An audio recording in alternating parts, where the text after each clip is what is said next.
জয় হিন্দ বন্ধুরা। আগামী রবিবার রামনবমী।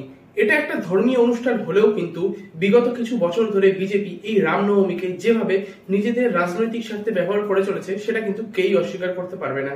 তবে এই বছর রামনবমীকে কেন্দ্র করে কিন্তু পশ্চিমবঙ্গবাসীদের মধ্যে একটি আলাদাই আশঙ্কার দানা বেঁধেছে। পশ্চিমবঙ্গের বুকে ঘটে যাওয়া পর বেশ কিছু হিংসাত্মক ঘটনার কারণে কিন্তু পশ্চিমবঙ্গবাসী আরো বেশি করে আতঙ্কিত হয়ে পড়েছে। আঘাত, প্রতিঘাত, উস্কানি, হুঁশিয়ারি এই সকল কিছুকে কেন্দ্র করেই কিন্তু রামনবমীর দিন পশ্চিমবঙ্গ পুলিশ নিজেদের সতর্কতাকে আরো বহু গুণে বাড়িয়ে দিয়েছে। মোথাবাড়িতে তো অলরেডি 87 জন বিএসএফ জওয়ানকেও নিয়োগ করা হয়ে গিয়েছে। তবে স্বাধীনতার পর থেকে 70 বছর পর্যন্ত যেই পশ্চিমবঙ্গবাসী সাম্প্রদায়িক দাঙ্গা কি সেটা ভুলতে বসেছিল, বর্তমানে কিন্তু সেই সাম্প্রদায়িক দাঙ্গাই এখন পশ্চিমবঙ্গের রন্ধ্রে রন্ধ্রে মিশে গিয়েছে।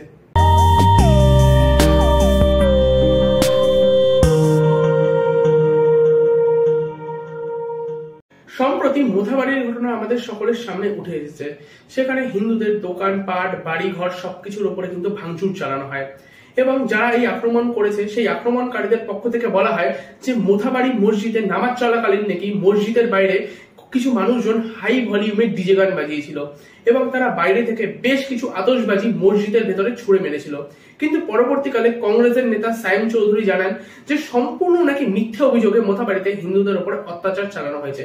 কংগ্রেস এবং বিজেপি এরা একযোগে দাবি করেন যে মোথাবাড়ির দিদি ওরফে তৃণমূলের বিধায়িকা সাবিনা ইয়াসমিনের নেতৃত্বে নাকি বেশ কিছু মুসলিম যুবক সেই দিন মোথাবাড়িতে হিন্দুদের উপরে অত্যাচার চালিয়েছিল। আপনি কি দেখছেন? মোথাবাড়িতে একটা ভুল কথা ছড়ানোর জন্য একটা সিচুয়েশন ক্রিয়েট হয়েছে। আস্তে আস্তে জিনিসটা জনসাধারণ বুঝতে পারছে কি টোটাল ম্যাটারটাই সাজানো রটানো, ঠিক না? এরকম কোনো ঘটনাই নাই, মসজিদে এরকম কোনো ঘটনাই ঘটেনি, ঠিক না? কেন কি আমাদের তারাবির নামাজ অনেক আগেই শেষ হয়ে যায়। 9:30 পর ওরা রাম পুজোর কিছু জিনিস বিসর্জন করতে আসছিল, কেউ আবিরও ছিটায়নি, কেউ ভটকাও ছুড়েনি মসজিদে। এটা ভুল তথ্য দিয়ে একটা এরিয়ায় সিচুয়েশনটা খারাপ করার চেষ্টা করা হচ্ছে। আমি জনসাধারণের কাছে, কালিয়াচক 2 ব্লক জনসাধারণের কাছে অনুরোধ করব, এরকম কোনো সাম্প্রদায়িক কোনো ঘটনা ঘটেনি। আমরা পরস্পর এখানটায় দীর্ঘদিন ধরে আমরা বসবাস করি এবং ভবিষ্যতেও আমরা এখানটায় পরস্পর একই সঙ্গে বসবাস করব এবং শান্তি বহাল চেষ্টা করব। ঘটনার পরদিন দুপুরে আবার মোথাবাড়ি এলাকা উত্তেজিত। কেউ ভটকা ফুটানোকে বিরোধী করার জন্যই, বাধা দেওয়ার জন্য এই সিচুয়েশনটা ঘটেছিল। বিজেপি আরো অভিযোগ করেছে যে মোথাবাড়িতে 163 ধারার অজুহাতে বিজেপিকে মোথাবাড়িতে প্রবেশ করতে না দেওয়া হলেও কিন্তু তৃণমূলের বিধায়িকা সাবিনা ইয়াসমিন নিজের গাড়ি করে সেই এলাকাতে দাপিয়ে বেড়াচ্ছে এবং এই জন্যই কিন্তু বিজেপি এই মোথাবাড়ির এই ঘটনার বিরুদ্ধে প্রতিবাদ করে পশ্চিমবঙ্গের পুরনো একটি স্লোগানকে নতুন মোড়কে মুড়িয়ে পশ্চিমবঙ্গের বুকে ভাইরাল করার চেষ্টা করছে। এবং এর পাশাপাশি কিন্তু বিজেপি পশ্চিমবঙ্গের বিভিন্ন জেলায় জেলায় মুসলমান সম্প্রদায়ের মানুষের দ্বারা হিন্দু সম্প্রদায়ের যে মানুষেরা আক্রান্ত হচ্ছে এইরকম কিন্তু ভুড়ি ভুড়ি অভিযোগ তারা পশ্চিমবঙ্গের সকল মানুষের সামনে তুলে ধরছে। পশ্চিমবঙ্গের বিরোধী দল নেতা শুভেন্দু অধিকারী দাবি করে যে মুর্শিদাবাদের নওদাতে পুলিশের উপস্থিতিতে হিন্দুদের সম্পত্তির ওপর নাকি ভাঙচুর চালায় বেশ কিছু মুসলিম দুষ্কৃতী। পূর্ব মেদিনীপুরের ভগবানপুরেও মা চণ্ডীর মণ্ডপে কিন্তু ভাঙচুর চালানো হয়।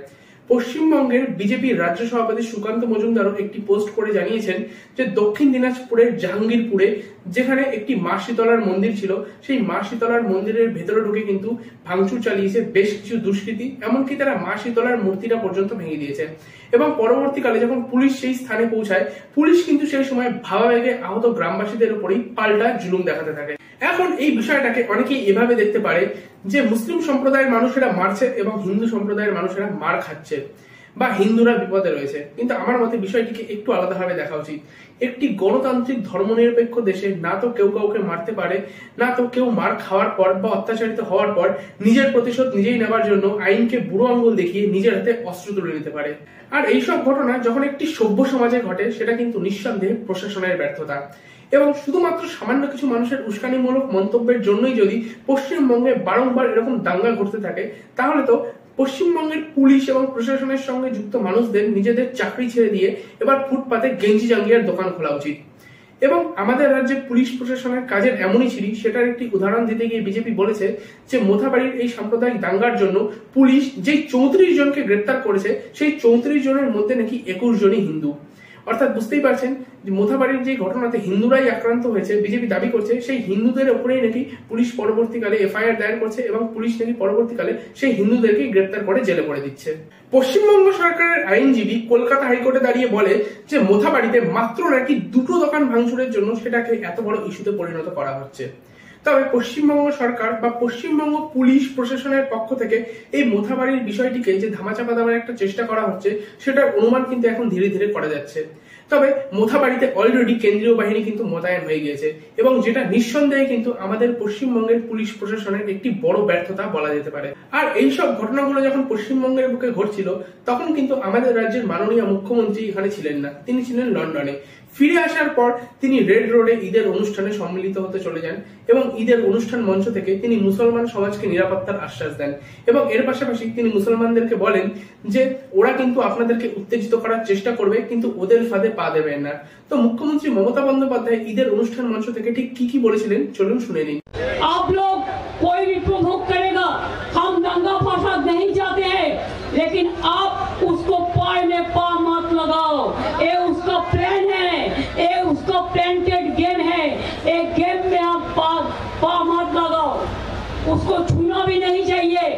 अगर वो आपको कुछ कहे तो आपको मालूम होना चाहिए कि दीदी है हमारे साथ, हमारा अभिषेक है हमारे साथ, जावेद है हमारे साथ, हम लोग का साथ पूरा सरकार है। आप ये बात मत सोचिए कि आपको कोई कुछ कर सकता है। जो चिल्लाता है उसको चिल्लाने दो, जो उल्टा पलटा बात करते हैं उसको करने दो, लेकिन आप उसको बुरा मत मांगो। आप बुरा मांगोगे दिल से मांगो, टाइम में उसको बॉक्स सिखाना है, लेकिन उसको टच मत करो। टच करने से उसको इम्पोर्टेंस मिल जाता है। और कहते हैं 4 कम्युनल राइट्स हुआ, दंगा हुआ, प्रेसिडेंट रूल होना चाहिए। मैं कहा मणिपुर में क्या किया, उत्तर प्रदेश में क्या किया, बिहार में क्या किया, राजस्थान में क्या किया। ईद का दिन, खुशी का दिन में कौन क्या खाएगा उसका बारे में भी आपको रिस्ट्रिक्शन है। कौन क्या पढ़ेगा, कौन कहाँ रहेगा, इसका बारे में भी आप एट्रोसिटीज करते हैं। Atrocities terrible. মুখ্যমন্ত্রী মমতা বন্দ্যোপাধ্যায়ের এই ধরনের ভাষণ এবং পশ্চিমবঙ্গ পুলিশ প্রশাসনের ব্যর্থতার জন্যই কিন্তু বর্তমানে পশ্চিমবঙ্গের বুকে বিজেপি একটি উগ্র হিন্দুত্ববাদী রাজনীতির প্রচার চালাতে পারছে এবং সম্ভাবনা রয়েছে যে রামনবমীর মিছিলে ত্রিশূল, তলোয়ার এবং লাঠির মতো অস্ত্র নিয়ে বিজেপি সম্ভবত মিছিলে বেরোবে এবং বিজেপির পক্ষ থেকে এটা জানিয়ে দেওয়া হয়েছে যে বিজেপি বা হিন্দু সম্প্রদায়ের মানুষেরা কিন্তু কখনোই প্রথমে শান্তিভঙ্গের মতো কোনো কাজ করবে না। তবে যদি কোনো তৃতীয় পক্ষ এই রামনবমীর মিছিলের উপর আক্রমণ চালায় তাহলে কিন্তু এই মিছিলে অংশগ্রহণকারী মানুষেরা কখনোই সেটা সহ্য করবে না এবং তারা কিন্তু সেই আক্রমণকে প্রতিহতও করবে। পশ্চিমবঙ্গ পুলিশ কিন্তু রামনবমীর দিন রাজ্যে শান্তি বিঘ্নিত হওয়ার একটি আশঙ্কা জারি করেছে। সিপিআইএম এর ছাত্র সংগঠন এসএফআই তারাও কিন্তু সিদ্ধান্ত নিয়েছে যে তারা রামনবমীর আগে এবং রামনবমীর পরে পশ্চিমবঙ্গের বিভিন্ন জেলায় রাস্তার ধারে ধারে বিভিন্ন ক্যাম্প তৈরি করে সাম্প্রদায়িক দাঙ্গা যদি কেউ করতে আসে তাহলে সাম্প্রদায়িক দাঙ্গাকে প্রতিহত করার চেষ্টা করবে। একদা আমাদের রাজ্যের প্রাক্তন মুখ্যমন্ত্রী জ্যোতি বসু বলেছিলেন যে সরকার না চাইলে নাকি দাঙ্গা হয় না এবং 2002 সালে দাঁড়িয়ে এই কথাটা যেমন গুজরাটের ক্ষেত্রে সত্যি ছিল ঠিক একই রকম ভাবে কিন্তু এই কথাটা বর্তমানে পশ্চিমবঙ্গের ক্ষেত্রেও সত্যি এবং সেই হিসাব মতো কিন্তু এই সকল কিছুর জন্য একমাত্র দায়ী নান আদার দেন পশ্চিমবঙ্গের মুখ্যমন্ত্রী মমতা বন্দ্যোপাধ্যায় এবং ওনার তৃণমূল সরকার। আপনাদের কি মনে হয় ভগবান রামচন্দ্র এবং মা দুর্গার আশীর্বাদে কি এই বছরের রামনবমী আমাদের রাজ্যে ভীষণ শান্তিপূর্ণভাবেই ঘটবে নাকি কোনো অশান্তির অভিশাপ নেমে আসবে আমাদের রাজ্যের উপরে? আমাকে কমেন্ট করে কিন্তু অবশ্যই জানাবেন। ভিডিওটি ভালো লাগলে একটি লাইক অবশ্যই করে দেবেন এবং ভিডিওতে বলা কথাগুলি যদি আপনাদের গুরুত্বপূর্ণ বলে মনে হয় তাহলে এই ভিডিওটিকে আপনার সকল আপনজন এবং আপনার সকল পরিচিতদের মধ্যে কিন্তু অবশ্যই শেয়ার করে দেবেন এবং আমাকে সমর্থন করার জন্য আমার এই চ্যানেলটিকে যদি আপনি এখনো সাবস্ক্রাইব না করে থাকেন তাহলে এই মুহূর্তে আমার এই চ্যানেলটিকে সাবস্ক্রাইব করে নেবেন। দেখা হবে অন্য একটি ভিডিওতে, ততক্ষণ সুস্থ থাকবেন, ভালো থাকবেন। ইনকলাব জিন্দাবাদ, ভারত মাতা কি জয়।